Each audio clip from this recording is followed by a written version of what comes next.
இனிமையானவள் நீதானே, இனிமையானவள் நீதானே, பிரியமானவள் நீதானே, இனிமையானவள் நீதானே.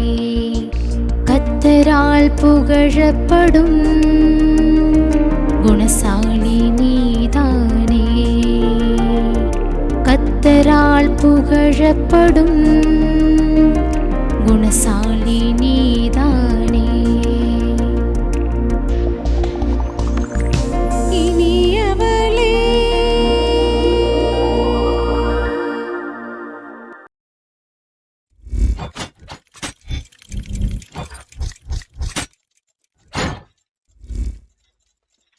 இனியவளே என்ற நிகழ்ச்சி மூலம் உங்க வீட்டுக்கே வந்து உங்களை சந்திக்கிறதுல ரொம்ப சந்தோஷம்.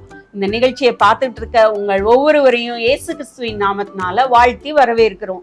இப்போவும் நம்ம பிள்ளைங்க ஸ்கூல் விட்டு வந்ததும் என்ன ஸ்நாக்ஸ் கொடுத்து பிள்ளைங்களை திருப்திப்படுத்துறது அப்படிங்கிறதே நமக்கு பெரிய டாஸ்கா இருக்கு. அப்ப நம்ம எப்படி சமாளிக்கணும்னு தெரியாம தானே இருக்கோம். அப்ப நம்ம வீட்டுல உள்ள சில பொருட்களை கொண்டேமோ ஒரு ஈவினிங் ஸ்நாக்ஸ் செய்ய சொல்லி கொடுக்கறதுக்காக சசிகலா வந்திருக்காங்க. அவங்க இன்னைக்கு நமக்கு என்ன ஸ்நாக்ஸ் செஞ்சு கொடுக்க போறாங்க, அதன் மூலமா நம்ம என்ன கற்றுக்கொள்ள போறோம்னு பாப்போமா? அக்கா, நீங்க இன்னைக்கு என்ன ஸ்நாக்ஸ் செய்ய போறீங்க? அக்கா, இன்னைக்கு நான் ரவா லட்டு செய்யலான்னு இருக்கேன்க்கா. அப்படியா? ஆமா, ரவா லட்டுனா நமக்கு தேவையான பொருள் ரவை. ரவை நம்ம எல்லார் வீட்லயும் இருக்கும். ஆனா ரவையில உப்புமாக்குன்னா யாருக்கும் பிடிக்காது. ஆனா அதே இது லட்டா பிடிச்சு கொடுத்தா எல்லா பிள்ளைங்களும் விரும்பி சாப்பிடுவாங்க. ஓகே, அதுக்கு என்னென்ன பொருட்கா தேவை? அக்கா, அதுக்கு ரவை, சீனி, கொஞ்சம் பால், அப்புறம் நம்ம வீட்டில் இருக்க நட்ஸு, பாதாம், முந்திரி அந்த மாதிரி ஏதாவது இருந்துச்சா கூட போதுக்கா. ஒரு 2 ஸ்பூன் நெய்க்கா. அவ்வளவுதானாக்கா? அவ்வளவுதான்க்கா. இது எல்லாமே நம்ம வீட்டுல இருக்கிற பொழுதுதான். இதை கொண்டு எப்படி செய்யலாம்னு நம்ம பார்ப்போம். அக்கா, எங்களுக்காக செஞ்சு காட்டுறீங்களா? கண்டிப்பாக்கா, வாங்க செய்வோம். இப்ப நம்ம ரவை என்ன செய்ய போறோம்? அக்கா, முதல்ல 2 ஸ்பூன் நெய் விட்டு நான் வச்சிருக்கிற நட்ஸ் லைட்டா வறுத்து எடுத்துக்கோங்கக்கா. சரிக்கா, கொஞ்சமா நெய் விட்டுருக்கீங்க. போதுக்கா, நம்ம வீட்டுல பிள்ளைங்களுக்கு ரொம்ப திகட்டிடக்கூடாதுல அக்கா. சரிக்கா. பாதாம், முந்திரி நீங்க ஆனா வெறும் முந்திரி மட்டும் போட்டிருக்கீங்கக்கா. எங்க வீட்டுல இதாக்கா இருக்குது இன்னைக்கு, அதனால சிம்பிளா செய்வோம்னு செஞ்சுட்டேன்க்கா. சரிக்கா சரிக்கா. வாசனை எப்படி வருது பாருங்கக்கா. நெய் ஊத்திருக்கீங்களக்கா, நெய்யோட வாசனை தூக்குது. ஆமாக்கா. இதை எடுத்துக்கோனாக்கா, லைட்டா வறுத்த போதும். முந்திரி பருப்பு லேசா செவந்ததை எடுத்துடணும்னாக்கா. ஆமாக்கா. அப்புறம் நம்ம வச்சிருக்க ரவைய போட்டுருவோம்னாக்கா. எவ்வளவு ரவைக்கு எவ்வளவு ஜீனின்னு சொல்லலையேக்கா நீங்க? அக்கா, நம்ம எடுக்கிற 1 டம்ளர் அளவு எடுத்தோம்னா அந்த டம்ளர் அளவுக்கு சீனிக்கா. சரி. பார்த்துட்டு இருக்க நேயர்களே, உங்க வீட்டுல பவுல் இருந்தா பவுல்ல அளவுல எடுத்துக்கோங்க, இல்ல டம்ளர்ல இருந்தா டம்ளர்ல எடுத்துக்கோங்க. ரவை எந்த டம்ளர்ல எடுக்கிறீங்களோ அதே டம்ளர் அளவுக்கு ஜீனி எடுத்துக்கிடணும். அக்கா, ஒரு 2 நிமிஷம் வறுத்துட்டு அப்புறம் நம்ம சீனியை கொஞ்சம் பொடி பண்ணிக்குவோம்க்கா. பொடி பண்ணணுமாக்கா? நான் பொடி பண்றேன், நீங்க வருங்கக்கா. ஜீனியும் ஏலக்காவும் போட்டு பொடி பண்ணிக்குவோம்க்கா. இப்ப ரவையை வறுத்துக்கிட்டு இருக்கும் போதே நம்ம ஜீனியும் ஏலக்காயும் சேர்த்து நம்ம மிக்சில போட போறோம். ஜீனி அப்படியே போடக்கூடாதாக்கா? அப்படியே போடக்கூடாதுக்கா. போதுக்கா. ஜீனி அப்படியே போட்டா ஏன்க்கா? கொஞ்சம் கரையிற கொஞ்சம் லேட் ஆகும்க்கா. நம்ம இதுல டக்குன்னு கரைஞ்சிருக்கா. ஓ, அதனாலயா? இது கூடவே நம்ம தேங்காவை போட்டுருவோம்க்கா. எக்ஸ்ட்ரா டேஸ்டுக்காக நம்ம தேங்காய் சேர்க்கிறோமாக்கா? ஆமாக்கா, இது போட்டா நல்லா டேஸ்டா இருக்கும்க்கா, நல்லா வாசனையாவும் இருக்கும்க்கா. சரி, பிள்ளைங்களுக்கு கொஞ்சம் கடிச்சு சாப்பிடுற மாதிரி இருக்கும்க்கா. இதை போட்டுக்கலாம்க்கா. இதை ரவை கூடயே சேர்த்து வறுத்துட்டோம்னா நல்லா வாசனையா இருக்கும்க்கா.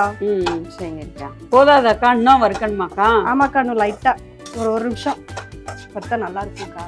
இதுல வந்து சிம்ல வச்சு லைட்டா கிண்டி விடணும்க்கா. கிண்டி விட்டீங்கன்னா நல்லா மெல்ட் ஆகி வர்ற மாதிரி இருக்கும்க்கா. சரி. அந்த டைம்ல நம்ம கொஞ்சம் பால் சேர்த்தோம்னா நல்லா உருண்டை பிடிக்க நல்லா இருக்கும்க்கா. அப்படி? ஆமாக்கா. அப்ப பால் சேர்க்கறது நம்ம உருண்டை பிடிக்கிறதுக்கு போதுமான அளவுக்கு நம்ம சேர்த்தா போதும். இப்ப நீங்க போட்ட சீனியை கரைஞ்சு போச்சு பாத்தீங்களா, இன்னுமே தெரியல. அதோட நம்ம பால் கொஞ்சம் சேர்த்தோம்னா உருண்டை பிடிக்கிறதுக்கு நல்லா அழகா இருக்கா. ரவா லட்டு பிடிக்கிற பதத்துக்கு வந்துருச்சுக்கா. நம்ம இறக்கி வச்சுட்டு ஒரு கை பொறுக்கிற சூடுல நம்ம என்ன பண்ணிடலாம்னா உருண்டை பிடிச்சிக்கலாம்க்கா. இந்த நட்ஸை போட்டுருவோம் லாஸ்டா.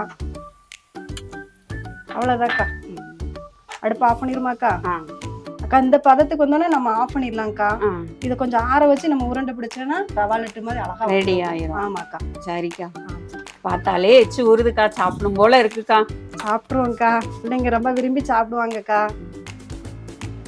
இப்படி உருண்டை பிடிச்சு வச்சா ரவா லட்டு ரெடி, அப்படிதானே? ஆமாக்கா. இதுல எனக்கு ஒரு ஆவிக்குரிய சத்தியம் ஒண்ணு தோணுது. சொல்லுங்கக்கா. என்னன்னா, ரவையை எப்படி நல்லா வறுத்ததும் அது சாப்பிட்றதுக்கு டேஸ்டா மாறுது, அது போல ஜீனியவும் நம்ம பக்குவமா மிக்சியில் அடிச்சுதான் போட வேண்டியிருக்கு. இதே மாதிரிதான் நம்ம திருமணமாகி புதுசா ஒரு வீட்டுக்குள்ள போகும்போது, அல்லது நமக்கு வாழ்க்கையில நிறைய பிரச்சனைகள் ஒவ்வொன்றா நம்ம ஃபேஸ் பண்ணும்போது நம்ம ரொம்ப நொந்து போயிடுறோம். எதுக்குதான் ஆண்டவர் இப்படிலாம் சோதனை கொடுக்குறாருன்னு. ஆனா இந்த ரவையும் ஜீனியும் அப்படியெல்லாம் சோர்ந்து போய் முறுமுறுத்து இருந்தா நமக்கு இவ்வளவு அழகான ரவா லட்டு கிடைச்சிருக்குமா? கிடைச்சிருக்காது. ஆனா அதே போல நம்மளும் ஆண்டவருடைய பார்வையில முறுமுறுக்கும் போது ஆண்டவர் அப்படித்தானே நினைப்பாரு, உன் மேல நான் இவ்வளவு பெரிய திட்டங்கள் வைத்திருக்கிறேன், அந்த காரியங்களுக்காக தான் உன்னை இந்த பாதையில எல்லாம் அழைத்துட்டு வாரேன், நீ இப்படி முறுமுறுக்கிறியேன்னு நம்மளை பார்த்து ஆண்டவர் நினைப்பார்ல. அதனால நம்ம கடந்து வர்ற பாதைகள்ல எவ்வளவு பிரச்சனைகள், போராட்டங்கள், கவலைகள், நெருக்கங்கள் வந்தாலும் கர்த்தரை மட்டும் இறுக பிடித்து கொண்டு நம்பிக்கையோடு முறுமுறுக்காமல் கர்த்தரை நோக்கி முன் செல்வோம். சோதனை காலத்தில் சோர்ந்து போவாயானால் உன் பலன் குறுகினதுன்னு இருக்கு. அதனால சோதனை காலத்துல நம்ம சோர்ந்து போகாம நம்மளுடைய பலனை கர்த்தர் மேல் திடமாய் வைத்து கொண்டு கண்மலையாகி அவரையே சார்ந்து கொண்டு சோதனை காலத்தில் சோர்ந்து போகாம இந்த ரவையை போல நம்மளும் அழகாக தேவனுடைய கரத்தில் உருவாக்கப்படுகிற ஒரு பாத்திரமா நம்ம இருப்போமா? கண்டிப்பாக்கா. எனக்கும் ஞாபகம் இருக்குக்கா, நான் உபத்திரப்பட்டது நல்லதுன்னு சொல்லி தாவீது ராஜா சொல்வார்லக்கா. நான் உபத்திரவப்பட்டது நல்லது, அதனால் உடைய பிரமாணங்களை கற்றுக்கொண்டேன்னு சொல்றாரு. அதே போல நம்மளும் இந்த உபத்திரவத்தின் பாதையில தான் அவருடைய பிரமாணங்களை கற்றுக்கொள்ள முடியும். நீங்களும் நேயர்களே இதே ரவா லட்டை உங்க வீட்டுல உங்க பிள்ளைகளுக்கு செஞ்சு கொடுங்க. செஞ்சு கொடுக்கும் போது இதையும் நீங்க மறந்துடாதீங்க, உபத்திரவப்படுவது உடைப்பதற்காக அல்ல, உங்களை உருவாக்குகிறதற்காக அப்படிங்கிறத நீங்க மறந்து போயிடாதீங்க. ஓகே, வேற ஒரு ப்ரோக்ராம் மூலம் உங்களை சந்திப்போம்.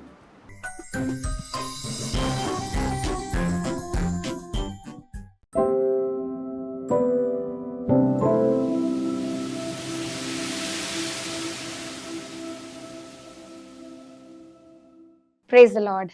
கிராம மிஷனரி ஊழியம் நடத்தும் இந்த இனியவளே என்ற ஒரு நிகழ்ச்சி மூலியமா வந்து உங்களை எல்லாரும் சந்திக்கும்படி ஆண்டவர் கொடுத்த கிருபைக்காக நன்றி சொல்லிக்கிறேன். ஸோ எல்லா மனைவிமார்களும் எல்லா பெண்களையும் வந்து ஆண்டவர் வந்து இந்த நிகழ்ச்சி மூலியமா சந்திக்கிறதுக்கு ஆண்டவர் வந்து ஒரு சந்தர்ப்பத்தை ஏற்படுத்தி கொடுத்துருக்கிறாரு. ஸோ எல்லாரும் சந்தோஷமா இருக்கீங்கன்னு நான் நம்புறேன், விசுவாசிக்கிறேன். ஆண்டவருக்குள்ள எப்பொழுதும் சந்தோஷமா இருங்க, ஸோ மகிழ்ச்சியா இருங்க. இந்த நாள்லயும் நான் வந்து உங்ககிட்ட பேசக்கூடிய ஒரு டாபிக் என்னன்னா வந்து எப்படி நம்ம வந்து ஒரு மகிழ்ச்சியான ஒரு மனைவியாக இருக்க முடியும் அப்படின்றத பத்தி நான் வந்து ஒரு சில ப்ராக்டிக்கல் வேஸ் நான் வந்து உங்ககிட்ட நான் ஷேர் பண்ண போறேன். எனக்கு தெரிந்த எல்லாம் என்னுடைய ஃப்ரெண்ட்ஸ் நண்பர்கள்லாம் என்ன சொல்லுவாங்க, மேரேஜ் ஆகி ஒரு வருஷம் 2 வருஷம் குழந்தைங்கள்லாம் பிறந்துச்சுன்னா அவ்வளவுதான், அந்த ஒரு ஹாப்பினஸே இல்லாம போயிடும். ஒரு ஃபேமிலி லைஃப்ல வந்து ஒரு போர்டம், ஒரு மொனாட்டனஸா ஒரே மாதிரி வாழ்க்கை, ஒரே மாதிரி சமையல் பண்றது, வீட்டு குழந்தைங்களை பாத்துக்கிறது, அந்த மாதிரி அந்த ஒரு ரொட்டீனுக்குள்ள போயிடும். ஸோ அதனால அது போக இன்னொரு பக்கம் வந்து ஹெக்டிக்காயிடும் இருக்குது அப்படின்னு சொல்லிட்டு நிறைய பெண்கள் வந்து அந்த வாழ்க்கையில, அந்த திருமண வாழ்க்கையில இருக்கிற அந்த சந்தோஷத்தையே வந்து இழந்து போயிடுறாங்க. ஆனா ஆண்டவர் வந்து திருமணம் என்ற ஒரு உறவை ஏற்படுத்ததே தேவன் தான். திருமணம்ன்றது வந்து அந்த ஒரு கணவனும் மனைவியும் இணையறத வந்து எதுக்கு கம்பேர் பண்றாருன்னா, தேவனும் சபையும் வந்து ஒன்றா இருக்கிறத வந்து வச்சு கம்பேர் பண்றாரு. ஸோ அப்போ எவ்வளவு ஒரு அழகான ஒரு விஷயத்த வந்து நிறைய பெண்கள் வந்து இந்த காலகட்டத்துல ஸ்ட்ரெஸ்னால, நிறைய மன அழுத்தத்தினால வந்து சோர்வுக்குள்ள போயிருக்காங்க. ஸோ அதனால எப்படி வந்து சந்தோஷமா இருக்கிறது, எப்படி ஹாப்பியா வந்து நம்ம வந்து இந்த ஒரு இதை லிவ் பண்றதுன்ட்டு. ஏன்னா வந்து நிறைய பெண் பிள்ளைகளுக்கு வந்து வந்து அவங்க சமுதாயமோ இல்ல அவங்க சர்ச்லயோ நிறைய இடத்துல வந்து அவங்களுக்கு கற்றுக் கொடுக்கறது இல்ல. மேரேஜ்க்கு அப்புறம் என்னென்ன விஷயங்களை நம்ம எதிர்பார்க்கலாம் அப்படின்ட்டு. இல்ல ஒரு சில பிள்ளைகள் வந்து அதை பத்தி தெரிஞ்சுக்காமலே மேரேஜ்குள்ள வந்து என்டர் ஆயிடுறாங்க. சோ அதனால நிறைய ஏமாற்றங்கள், நிறைய டிசப்பாயின்மெண்ட்ஸ், வேற விஷயங்கள் எக்ஸ்பெக்ட் பண்ணிட்டு இருந்திருப்பாங்க சினிமாலேயோ இல்ல வந்து நிறைய மேகசீன்ஸ்ல அதெல்லாம் பாக்குற விஷயங்களை வந்து எதிர்பார்த்துட்டு கடைசியில அது வந்து வேற மாதிரி இருக்கும். சோ அதனால ஆண்டவர் வந்து நம்மளுடைய வேதத்துல என்ன கொடுத்திருக்குன்னா, நீதிமொழிகள் 5வது அதிகாரம் 18வது வசனத்துல உன் ஊற்றுக்கண் ஆசீர்வதிக்கப்படுவதாக அப்படின்னு சொல்லிட்டு, இது வந்து கணவர்மார்களுக்கு தான் ஆண்டவர் சொல்றாரு. உன் இளவயதின் மனைவியோட மகிழ்ந்திரு. உன் இளையவயதின் மனைவியோட மகிழ்ந்திருன்னு சொல்லிட்டு பைபிள்ல வந்து கணவரை பார்த்து வந்து ஆண்டவர் சொல்றாரு, மகிழ்ந்திரு. அப்ப மகிழ்ந்திருக்கணும்னா ஒரு மனைவி ஹாப்பியா இருக்கணும். ஒரு கோட், வேர்ல்ட்லி கோட் தான், happy wife is a happy life அப்படின்னு சொல்லிட்டு இருக்கும். சோ அப்ப வந்து ஒரு பெண் அந்த வீட்டுல சந்தோஷமா இருந்தாதான் அந்த குடும்பமே சந்தோஷமா இருக்கும். அந்த வீடே வந்து ஒரு ஹாப்பியா இருக்கும். நிறைய பிள்ளைகள் வந்து மேரேஜ்ன்ற ஒரு விஷயத்த வந்து அதை சீரியஸா எடுத்துக்காம ஜஸ்ட் அந்த வெட்டிங், எனக்கு கல்யாணம் ஆகணும், அந்த கல்யாண நாள், அந்த ஒரு நாளை மட்டும் ஃபோக்கஸ் பண்ணி அதுக்கப்புறம் இருக்கிற வாழ்க்கைய வந்து அவங்க ஃபோக்கஸ் பண்ண மாட்டாங்க. நிறைய பேர் வந்து அந்த திருமண நாள் அன்னைக்கு எப்படிலாம் நம்ம உடை அலங்கரிக்கணும், எப்படிலாம் நம்மளுடைய போட்டோஸ் எடுக்கணும், போட்டோ ஷூட்ஸ், வெளியே வந்து உலகத்துக்காக பெருமைக்காக நிறைய பேர் வந்து நிறைய காரியங்களை வந்து செஞ்சுட்டு இருக்காங்க. ஸோ இந்த மாதிரி காரியங்கள் எல்லாம் விட்டுட்டு இந்த நாள்லயும் நான் உங்ககிட்ட வந்து ஒரு சில பிராக்டிக்கல் விஷயங்கள், எப்படி நம்ம வந்து ஒரு ஹாப்பி ஒய்ஃபா, ஒரு மகிழ்ச்சியான ஒரு மனைவியாக நம்ம இருக்கிறது, ஹஸ்பண்டுக்கு எப்படி நம்ம ஒரு கிரீடமாக இருக்கிறது. பைபிள் அப்படிதான் போட்டிருக்கு, you will be like a crown to your husband அப்படின்னு சொல்லிட்டு. ஒரு ஹஸ்பண்டுக்கு நம்ம எப்படி ஒரு கிரௌனா இருக்கிறது, அதே போல ஒரு ஹஸ்பண்டுக்கு எப்படி நம்ம ஒரு ட்ரெஷரா இருக்கிறது. ட்ரெஷர்னா என்ன, ஒரு புதையல். ஒரு நல்ல மனைவியை கண்டுபிடிக்கிறவன் வந்து நம்ம ஒரு புதையலை கண்டுபிடிக்கிறதுக்கு ஈக்குவல்ன்றது பைபிள்ல போட்டிருக்குது. அதே போல தேவனிடத்து தயை பெறுகிறான் என்றும் போட்டிருக்குது, with God. சோ அப்படி இருக்கும்போது நம்ம அந்த மாதிரி இருக்கும்போதுதான் ஒரு திருமண வாழ்க்கை மகிழ்ச்சியா இருக்கும். மனைவி மகிழ்ச்சியா இருக்கும்போது அந்த குடும்பமே மகிழ்ச்சியா இருக்கும். சோ ஒரு சில காரியங்களை நம்ம வந்து செய்ய வேண்டியது இருக்கும் நம்மளுடைய பார்ட்ல இருந்து. அண்ட் அதுக்கு முன்னாடி நான் வந்து என்னென்னலாம் செய்யணும்ன்றது சொல்றதுக்கு முன்னாடி, எந்த மேரேஜுமே பெர்ஃபெக்ட் கிடையாது. No marriage is perfect. எந்த கணவனும் பெர்ஃபெக்ட் கிடையாது, எந்த மனைவியும் பெர்ஃபெக்ட் கிடையாது. 2 imperfect people joined by a perfect God is called marriage.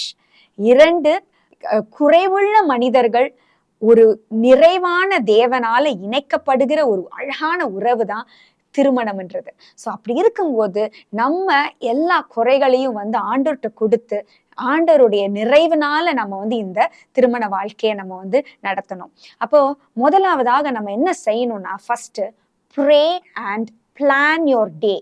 அதாவது உங்களுடைய நாளை ஒவ்வொரு நாளும், இதை நான் சொல்ற எல்லா விஷயங்களையும் நம்ம தினமும் செய்ய வேண்டிய காரியங்கள். Pray and plan your day. ஜெபித்து உன் நாளை திட்டமிடு. அப்படி இருக்கும்போது உன்னுடைய நாள் ரொம்ப ரொம்ப சக்சஸ்ஃபுல்லா வந்து அமையும். எல்லா பெண்களும் வந்து காலையில எழுந்ததும் ஓடுன்னு ஓட வேண்டியது. காலையில நேரா கிச்சனுக்கு போய் என்ன சமைக்கணும், என்ன பாத்திரம் இருக்குது, வீட்டு வேலை இருக்குது, அடுத்து குழந்தைங்க வந்து எந்திரிச்சிருவாங்க, குழந்தைங்களுக்கு வந்து நம்ம குளிக்க வைக்கணும், எல்லாம் சில காரியங்களை நம்ம வந்து செய்ய வேண்டியது இருக்கும். ஸோ அந்த ஒரு ஹெக்டிக்கான அந்த ரஷ்ஃபுல் மார்னிங்ஸ்ல ஸ்ட்ரெஸ் ஆகி இந்த பக்கம் வந்து நம்ம வந்து இரிட்டேட் ஆகி கோவப்பட்டு ஹஸ்பண்டையும் சரி குழந்தைங்களையும் சரி நம்ம வந்து எரிச்சல் அடையிறதுக்கு பதிலாக pray and plan your day early. ஒரு காலையில ஒரு 4 மணி 4:30 மணிக்கு எழுந்து பிளானிங் மட்டும் இல்லாம ஃபர்ஸ்ட் ப்ரேயர் பண்ணுங்க.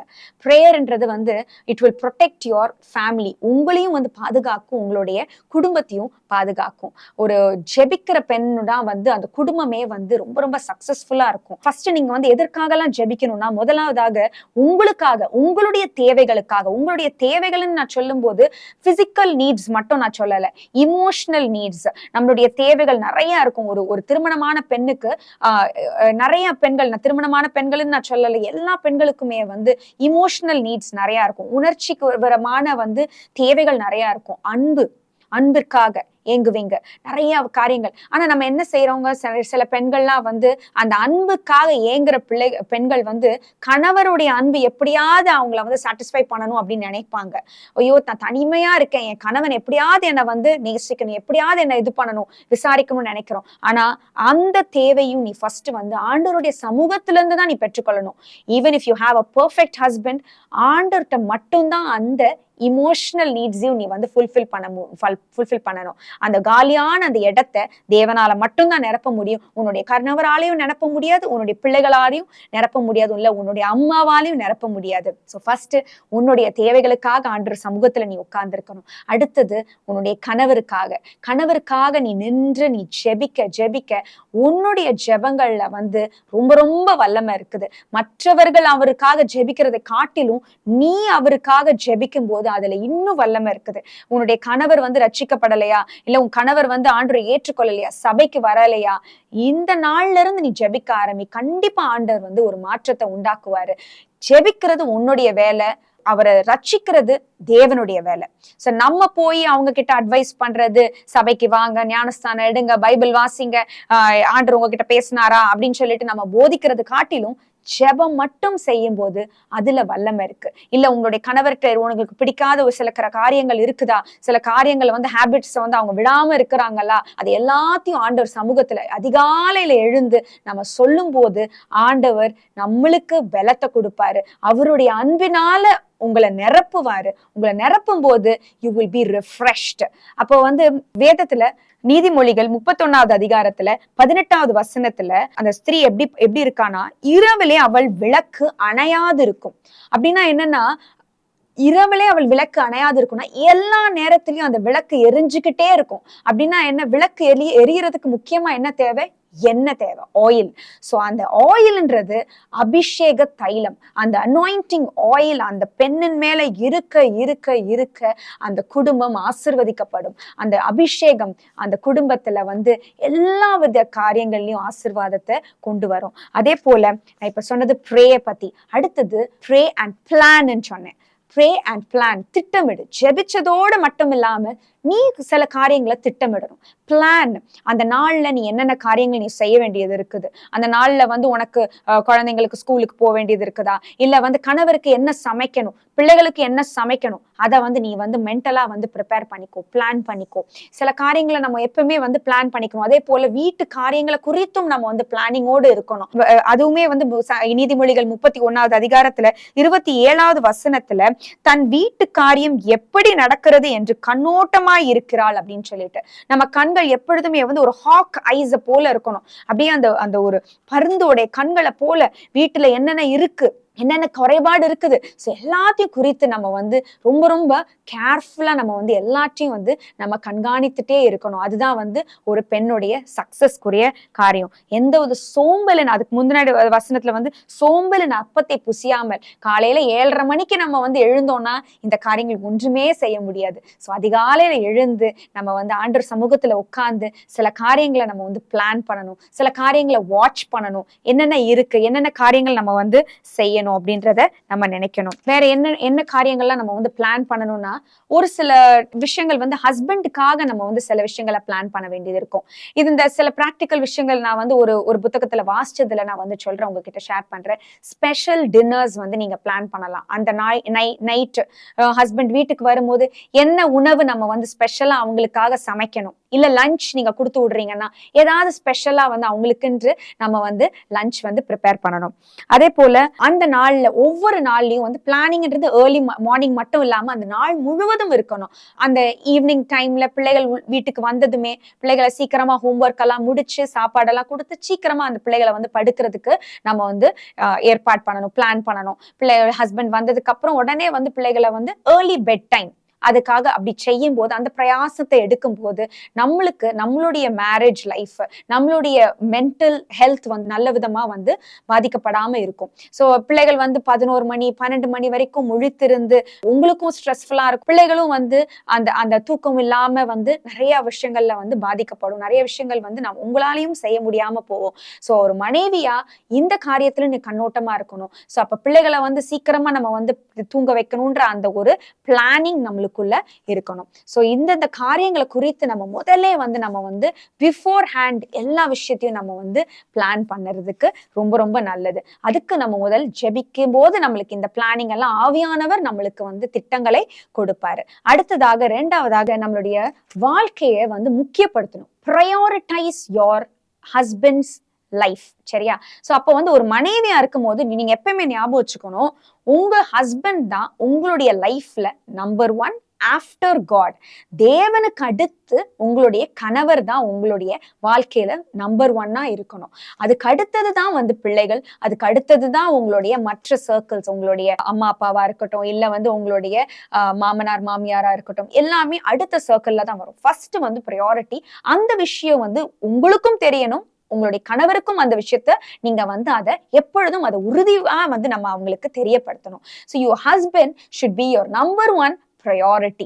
உங்களுடைய முக்கியத்துவம் அவருக்கு தான் வந்து மெயினாக இருக்கணும். சரியா? சோ அப்படி இருக்கும்போது ஏன் அப்படி இருக்கணும்னா, தேவன் அப்படிப்பட்ட ஒரு உறவை வந்து ஏற்படுத்தி இருக்கிறார். ஆதியாகமம் 2வது அதிகாரம் 18வது வசனத்துல ஆண்டவர் என்ன சொல்றாருன்னா, மனுஷன் தனிமையா இருப்பது நல்லதல்ல, ஏற்ற துணை அவனுக்கு உண்டாக்குவேன் என்றார். சோ ஏற்ற துணை என்ற போது நீங்க தான் மனைவிமார்களாகி நீங்க தான் அவங்களுக்கு ஏற்ற துணை. The role you play nobody else can play.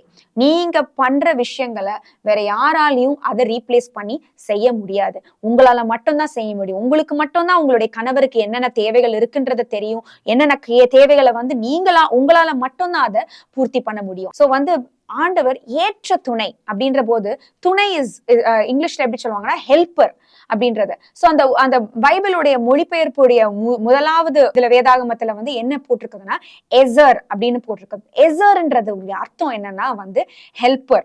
அந்த எசர்ன்ற வார்த்தை பைபிள்ல எல்லா இடத்துலயும் வந்து தேவனுக்கு வந்து குறிக்குது. சோ காட் எப்படி நம்மளுக்கு ஹெல்ப் பண்ணுவார் அப்படின்ற அந்த வேர்டு வந்து அந்த பூர்வ வார்த்தை வந்து எசர் அப்படின்றது இருக்குது. சோ த சேம் வேர்ட் இந்த இடத்துல வந்து யூஸ் பண்ணியிருக்காங்க. சோ அப்படி இருக்கும்போது நீங்க தேவன் நம்மளுக்கு எப்படி உதவுறாரோ அதே போல உங்களுடைய ஹஸ்பண்ட் லைஃப்ல நீங்க ஒரு முக்கியமான ஒரு ரோல் பிளே பண்றீங்க, being a helper for your husband. So என்ன தேவை இருக்குன்றத நீங்க அதை அறிஞ்சு அவங்களுக்கு அந்தந்த காரியங்களுக்கு ஃபுல்ஃபில் பண்ணணும்.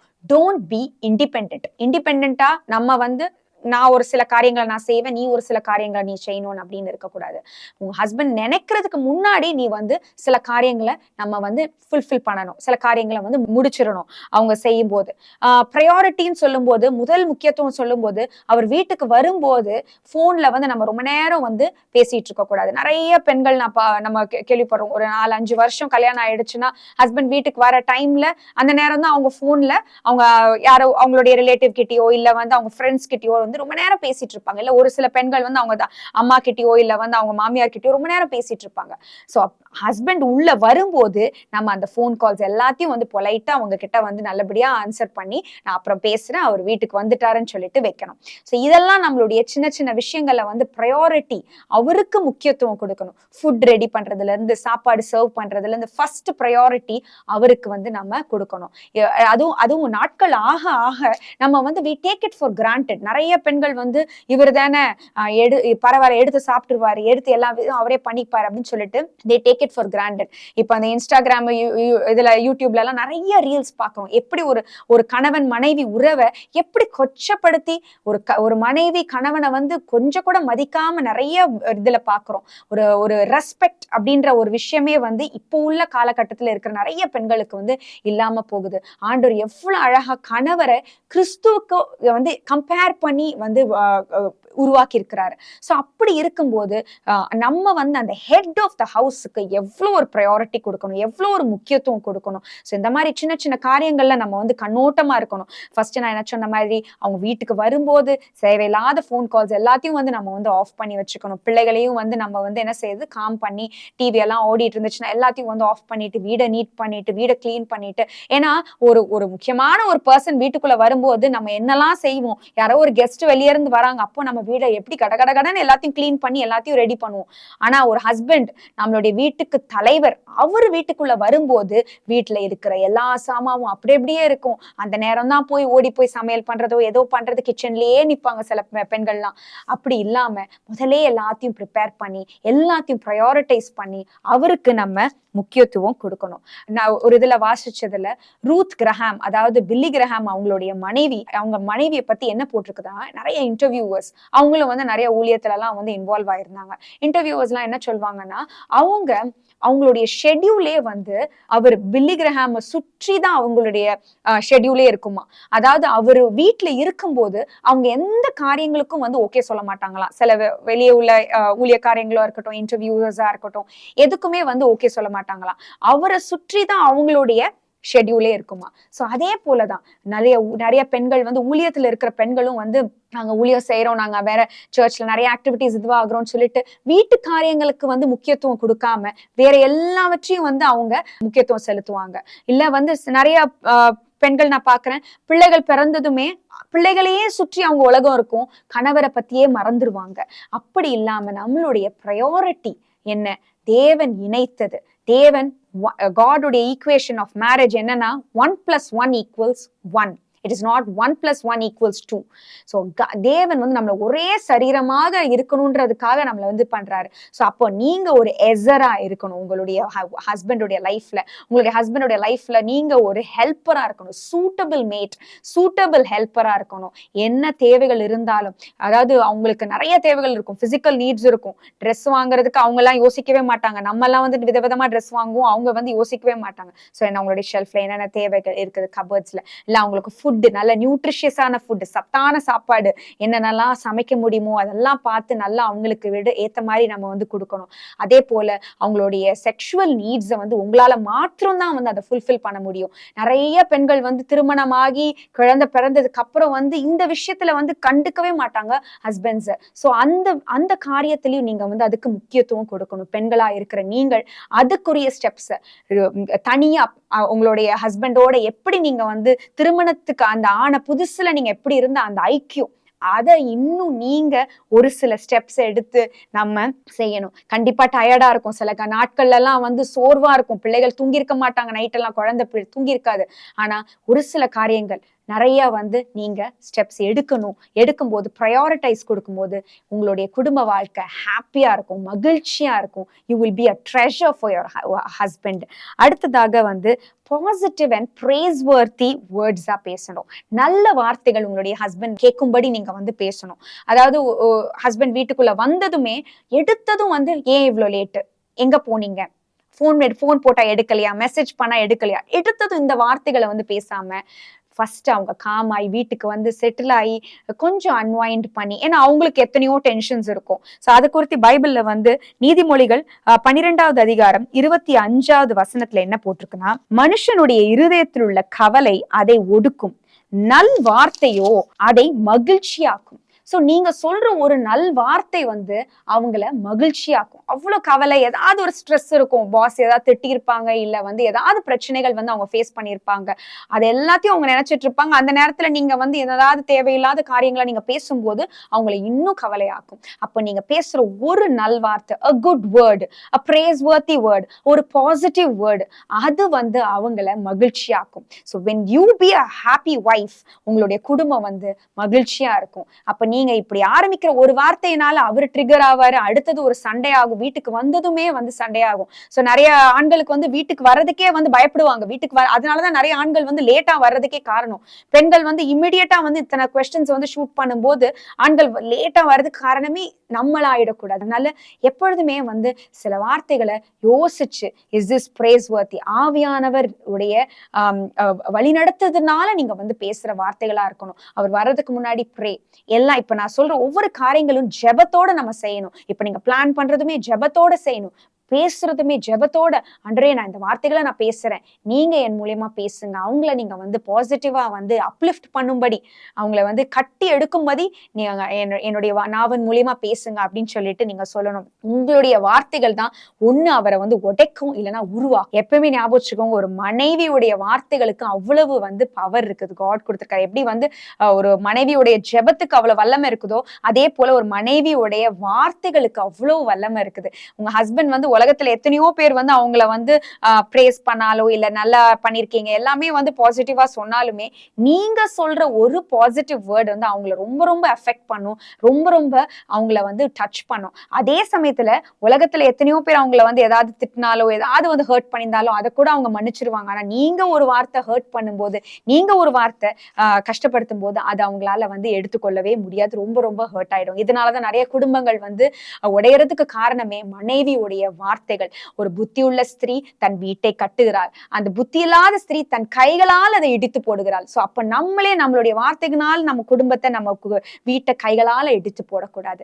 நான்காவதாக உங்களுடைய கணவரை வந்து நீங்க பிரியப்படுத்தணும். Please your husband. So please பண்ணணும். அப்படின்னா என்னன்னா பிரியப்படுத்தும்படி நம்ம வந்து நடந்துக்கணும். நீங்க உங்களுக்கு மட்டும்தான் வந்து அவங்களுடைய லைக்ஸ் டிஸ்லைக்ஸ், என்ன பிடிக்கும் என்ன பிடிக்காது, என்ன விஷயங்களுக்கு அவங்க கோவப்படுவாங்க, என்ன விஷயங்கள் அவங்க ரொம்ப ஆசையா செய்வாங்கன்றது தெரியும். நம்ம பைபிள்லயே வந்து நிறைய பெண்களை பத்தி நம்ம பாக்குறோம். அதுல ஒரு எக்ஸாம்பிள் யாருன்னா எஸ்தர். எஸ்தர் 2வது அதிகாரம் 9வது வசனத்துல அவங்க வந்து ராணியாக வந்து தேர்ந்தெடுக்கிறதுக்கு முன்னாடி அவங்க சில காரியங்கள்லாம் செஞ்சு அலங்கரிச்சு அவங்க வராங்க.